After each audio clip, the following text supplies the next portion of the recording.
শীতকাল চলে এসেছে আর শীতকাল মানেই পিঠা আর পুলির আয়োজন। আসসালামু আলাইকুম বন্ধুরা, এই পিঠা পুলির আয়োজনের এই শীতকালেই আমিও চলে এসেছি পিঠার আয়োজন নিয়ে। আজকে বানাবো চিতই পিঠা এবং 100% নো ফেল চিতই পিঠা আমি বানিয়ে দেখাবো শুকনো চালের গুঁড়ো দিয়ে।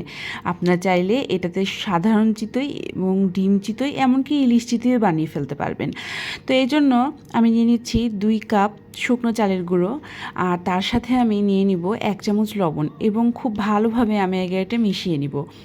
আর এই চিতই পিঠার জন্য আমি যে পানিটা ব্যবহার করছি সেটা হাত ছোঁয়া হালকা গরম পানি, আর আমার লেগেছে এখানে মোটামুটি 3 কাপ পরিমাণ পানি। তবে আমি এই চিতই পিঠার ব্যাটারটা গোলানোর জন্য পানি একসাথে দেইনি, একটু একটু করে মিশিয়েছি, কারণ ব্যাটারে যদি পানি কম লাগে তাতে যেন আমার ব্যাটারটা খুব পাতলা না হয়ে যায়।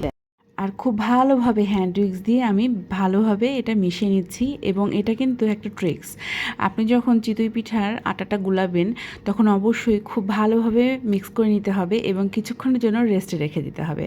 আর এখন আমি চিতই পিঠা ভাজতে চলে গেছি। দেখেন আমি চিতই পিঠাটার জন্য হালকা একটু তেল গ্রিস করে নিয়েছি, আর এখন আমি ব্যাটারটা দেখিয়ে দিচ্ছি এটা কেমন কনসিস্টেন্সির হবে। আর আমি একটা চিতই পিঠা দিয়ে দিলাম। দেখেন আমার চিতই পিঠাটা খুব সুন্দর হয়ে ফুলে গিয়েছে, আর দেখেন আমার চিতই পিঠাটা হয়ে গিয়েছে।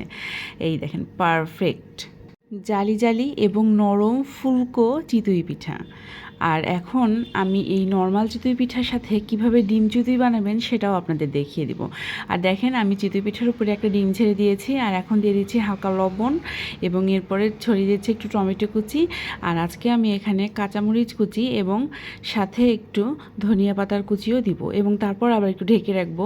তবে ডিম চিতইয়ের ক্ষেত্রে কিন্তু অবশ্যই একটু বেশি সময় লাগে চিতই পিঠাটা হতে। চিতই পিঠার ক্ষেত্রে সবচেয়ে গুরুত্বপূর্ণ যে জিনিস সেটা হচ্ছে চুলোর জাল। চুলোর জালটা একই রকম জাল হতে হবে, তাহলে পিঠাটা চারদিক থেকে এমনকি মাঝখান থেকেও খুব সুন্দর হয়ে ভালোভাবে রান্না হবে। আর দেখেন আমার ডিম চিতইটা কিন্তু মুহূর্তের মধ্যেই হয়ে গিয়েছে।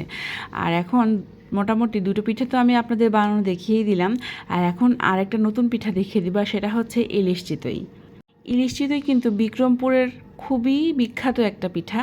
আর আজকে এই জন্য আমি ইলিশ চিতইটা আপনাদের দেখাই দিব।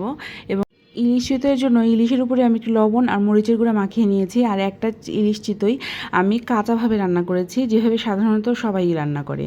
দেখেন আমার ইলিশ চিতইটা কিন্তু হয়েও গিয়েছে। আর আমি একটু কালারফুল করার জন্য সাথে টমেটো এবং ধনেপাতা কুচিও দিয়ে দিয়েছি।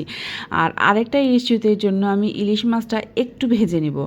এটা আপনাদের জন্য অপশনাল, তবে অনেকে যারা মনে করেন যে হয়তো ইলিশ মাছ কাঁচা থেকে যায় তাদের জন্য এই নতুন এই ট্রিক্সটা তারা ব্যবহার করে এই ইলিশ চিতইটা উপভোগ করতে পারেন।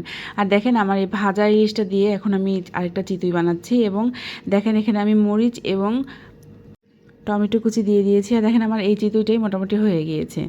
তো দেখেছেন কত সহজে শুকনো চালের গুঁড়ো দিয়ে আপনি খুব তাড়াতাড়ি এই ইলিশ চিতইটা বানাতে পারবেন আর পরিবারের সাথে একসাথে এনজয় করতে পারবেন। তো দেখেন আমার সবগুলো চিতই মোটামুটি হয়ে গিয়েছে। আর এখন আমি চিতইগুলো আপনাদেরকে দেখাচ্ছি যেটা কতটা পারফেক্ট হয়েছে, দেখতেই পাচ্ছেন। এই সুন্দর শীতকালে সবাই চিতই পিঠা বানিয়ে পরিবারের সাথে উপভোগ করুন। আর অবশ্যই আমার ভিডিওটি লাইক দিবেন এবং শেয়ার করে দিবেন যাতে অন্যরাও এই ভিডিওটি দেখার সুযোগ পায়। আর আমার চ্যানেলটিকে সাবস্ক্রাইব করে আমাকে সাপোর্ট করবেন। আসসালামু আলাইকুম।